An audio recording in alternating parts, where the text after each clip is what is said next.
Hi, I wanted to do a quick follow-up video to my Mocha Diffusion virtual workshop.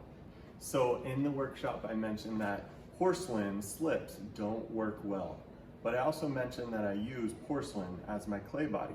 So I want to make sure that there's a distinction between the clay body and the clay slip that you apply to the leather hard piece. So in my work I use a Nara 5 porcelain, and that's from Aardvark. And I use that as my clay body. My slip is a yellow flashing slip, and that works well with the Mocha Diffusion. So I wanted to make sure that you guys understood the distinction between the clay body and the clay slip. Now the dendritic slip that goes onto the clay slip can be used with the tobacco, the soy sauce, Listerine. You guys do the fun testing and find out what works for you.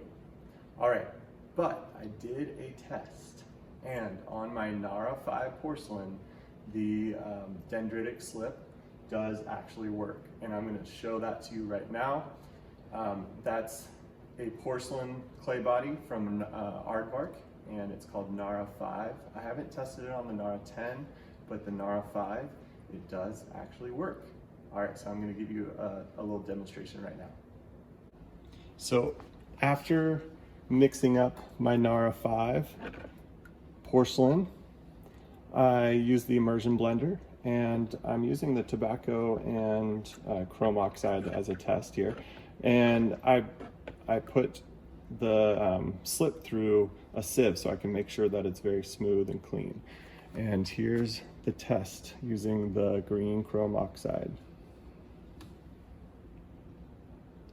So I am able to get the trees to grow on that surface, on the porcelain slip.